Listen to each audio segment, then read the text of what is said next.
Good morning, Marion Methodist. I'm so sorry I can't be here with you this morning. I'm dressed for the kind of party you're having today, but I'm just sad I can't be here today. And I know that a lot of you are super disappointed because maybe you bought some extra tickets to try to get me in the dunk tank, and I can't be there, but I do have a couple of suggestions. If you haven't decided yet who you want to put in the dunk tank, here's two opportunities for you. Maybe one of these guys needs a bath today. Think about it. It might work. But honestly, I do hope you have a great time today. I am super disappointed.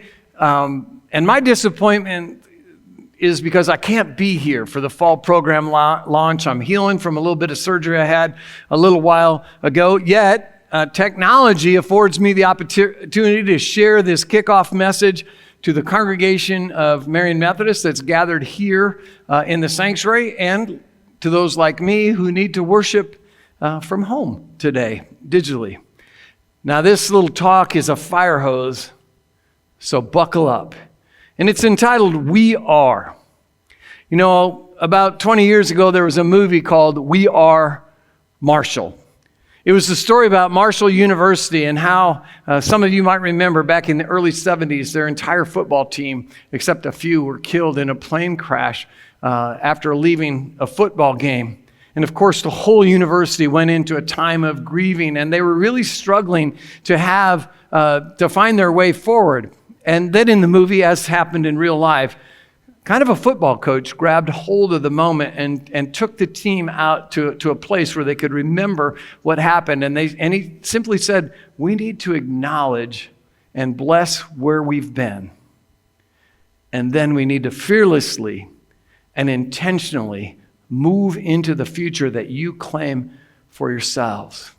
From that, the university began to heal because they were dreaming a new way. I share that story for this moment, the fall launch, and I'm not going to be cute about that, but I will say this. We are Marion Methodists.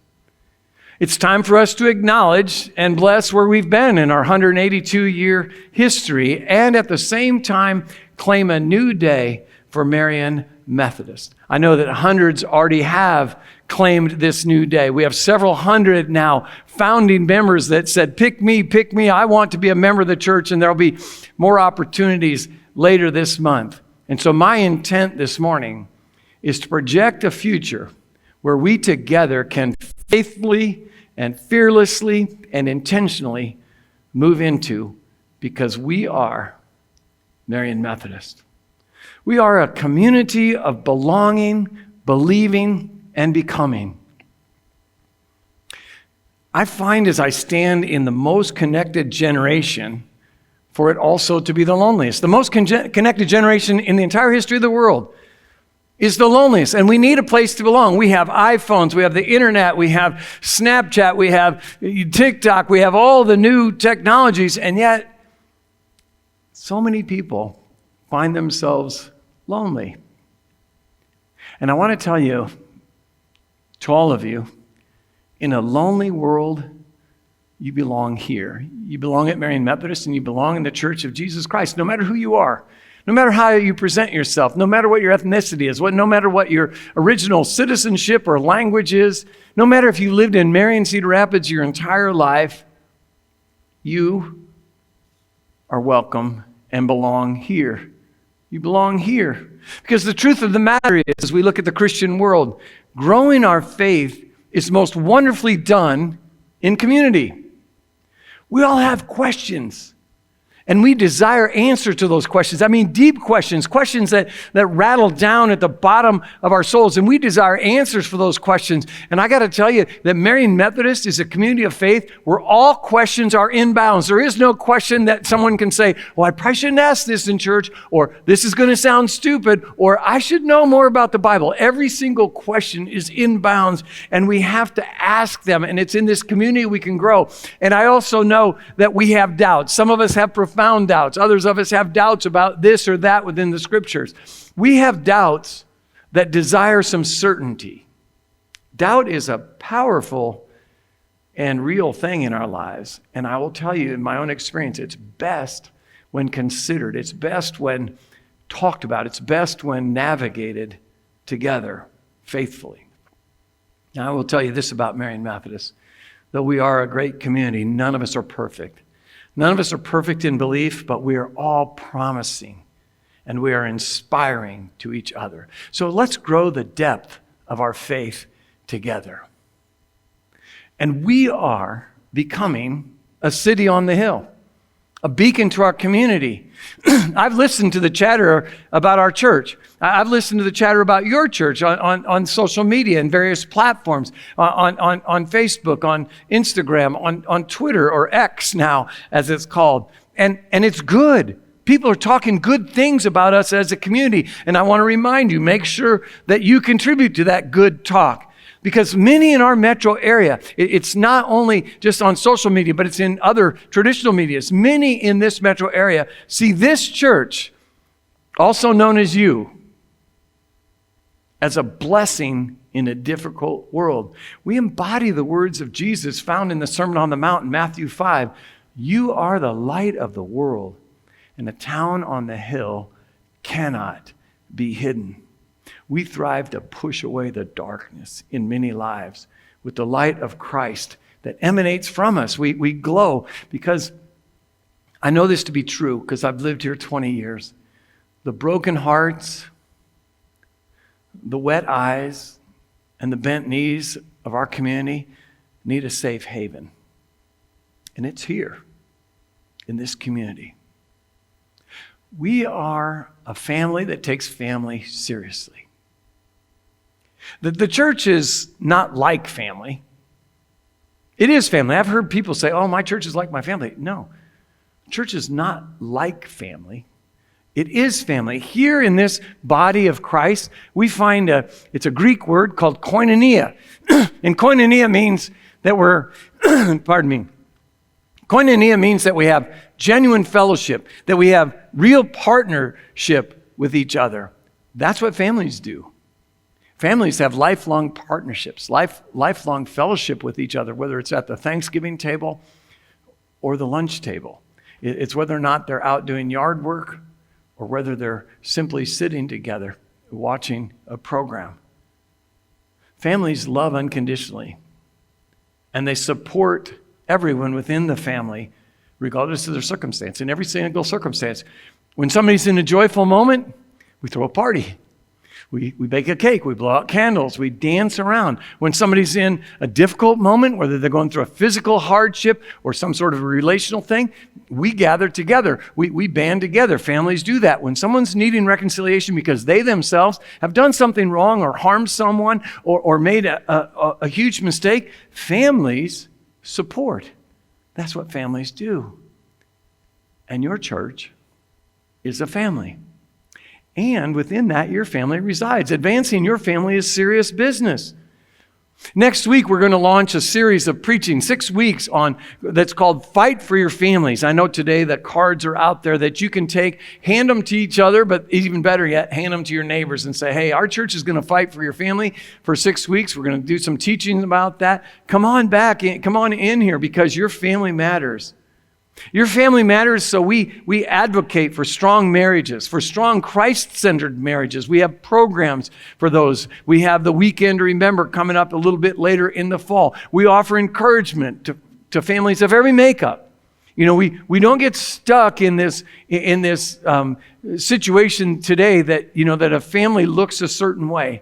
There are families that have multi-generations leading children. There's families that have one parent in the home and then maybe another one somewhere else, or maybe just one parent. There's a lot of dual parents in that might be considered the traditional makeup of family, but the world of family has changed so radically. We offer encouragement regardless of the makeup of the personalities and people that live in your home. And we tangibly help families raise their children in Christ. We dispense learning and teaching all the time, and we partner with every family, and we partner with your family specifically in navigating the many temptations that can draw us away from Christ in the world.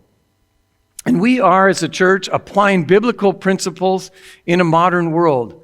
We seek to teach you to do the hard thing, and that is to live with scripturally informed morality. Yeah. I know morality might have gone out of style in a generation or two, but we here at Marion Methodist really seek to encourage people, and we do encourage people, to embody agreement with the Ten Commandments that you find in Exodus and Deuteronomy. The clear statements of faith that if we follow these things, they don't tell us what not to do. They show us how to better love God through more morality and values. We think it's really important as we try to apply biblical principles in the world in which we live today to learn the timely nature of the timeless values and morality that are taught in the scriptures. And then we encourage and we cajole and we push ourselves to live it out. We push ourselves to engage the disciplines, because living the Christian faith, living good morality, is a moment-by-moment decision. I mean, a lot of people say, I gave my life to Christ, but in our morality and our values, we need to give our living to Christ. And we need to have some discipline behind that, and the community is part of it. It is this hard thing that we embed in the minds of our youth. We seek to teach them biblical values and morality all the time. Our ministry that's known as 412 across our community, the sign out there on the road, is based on 1 Timothy. And I'm going to read a couple of chapter 4, a couple verses before we get to 412. Chapter 4, verses 10 and following. That is why we labor and strive, because we have put our hope in the living God, who is the Savior of all people, and especially of those who believe. Command and teach these things. And then 412. Don't let anyone look down on you because you are young, but set an example for the believers in speech, in conduct, in love, in faith, and purity. That is to say, we encourage our youth to set an example even for us in faithful, disciplined, Christ-centered values and morality living. And not only that, not just our students, but all of us, we believe we can do it. I believe you can do it. I believe I can do it. And we shall endeavor to do exactly that. We are servants of our community and our world for Christ's sake. That's something that we are. Jesus affirms his followers for their service to humanity without directly telling them what to do. He doesn't actually say, go do this. What he does say in Matthew 25 is, for I was hungry and you gave me something to eat. I was thirsty and you gave me something to drink. I was a stranger and you invited me in. I needed clothes and you clothed me. I was sick and you looked after me. I was in prison and you came to visit me. Now, those that did those things said, Jesus, when did we ever see you doing that? And what the Lord said is most important for us to see and hear right now. He said, whenever you saw the least of one of my children, that is the brokenhearted, broken-spirited people in the world, whenever you saw one of those and you did one of these things, you did it directly to me. See, at Marion Methodist, we're servants of the community and the world. We see things and we step in and serve. We see children not getting lunches in neighbors where they have free and reduced lunches, we build Fly. We see children and families not being able to stay in their homes, and we build Marion Cares. We see people without Christmas, we give Christmas gifts. We see people that need help in community health-free clinics and a lot of other places you volunteer, and we go and serve. When we encounter a need at Marion Methodist, and it doesn't matter exactly what it is. I mean, it matters what it is, but I'm saying we don't have a defined category here. When we encounter a need, we care enough to ask the second question. When we see someone and we say, how are you doing? And we can see they're not fine, and they tell us, well, I'm fine. We say, how are you fine? Or is something troubling you? When we encounter a need, we ask a second question, and we take the time. We actually give the time, the gift of time and empathy. We listen to people. We take the time. Honestly, caring for people, it doesn't take nearly as much time if you really throw your heart at it as a silly program or a 15-minute YouTube video. And when we see or encounter a need, we never let the dim in our consciousness. We never let it dim in our consciousness until it's lessened in the community. We see and we seek for Christ's sake to step into those needs. And Marion Methodist, we are invitational and welcoming. I had a friend once that used to say this all the time for his church folks. Don't send an invitation, be one. Don't send an invitation, be one. I love that. Be an invitation. Embody the invitation. Do you know this? These statistics are true. They were done by Gallup and Pew Research. Both of them found the same answers. 92% of the people that attend worship and come to know a community like this were invited by a friend, a relative, an acquaintance, or a neighbor. 92%. That's most all of you. Some of you probably got it today off our website, but most of you came because a friend, relative, acquaintance, or neighbor brought you. Now, here's the thing that really was riveting. In the central United States, same survey, we're in the central United States, 84% of non-Christians in that area appreciate an invitation. They appreciate an invitation. They appreciate it because when you invite them to something in your church, something that is important to you, what you're saying is, I include you in what's valuable to me. I would love for you to have a taste of what is critically important to me. I would love for you to see what I give my heart and soul towards in the work of Jesus Christ. And what really shocked me, 84% of non-Christians appreciate the invitation. And get this, 75% of the people that are non-Christians, those people that you sometimes think, oh, they'll never be a church person, or they'll never want to come to Christ. 75% of them will seriously consider coming with you to a Christian program or worship service at your church. So don't stop inviting. You know, I'm not a Green Bay Packer fan. Everybody knows that. I'm not a New York Jets fan now either. But Aaron Rodgers completes 65% of his passes. That means that more than a third of them are incomplete. But guess what? He never stops throwing. Stephon Curry, who's one of the best basketball players of our generation, his three-point shooting percentage is only 43%, which means he misses more than half of his shots. And yet most people believe him to be the best shooter of all time. Neither one of them gives up. Neither one of them thinks for a moment when they're aiming at something, whether it's a pass or a jump shot, that they're going to miss. Even though one of them misses more than a third of the time and one of them misses more than half the time, they don't give up. They aim at success. And we as an invitational culture need to aim at that too. You're invited to be an invitation to the family of God who will not give up on the people that you know or assume that your invitation goes on deaf ears. Because all the statistics say it does not.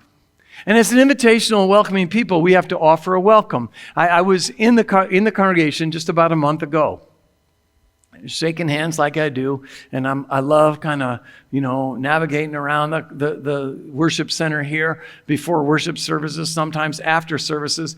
And I talked to one of you, and I had what I would consider a startling sentence that also was a blessing.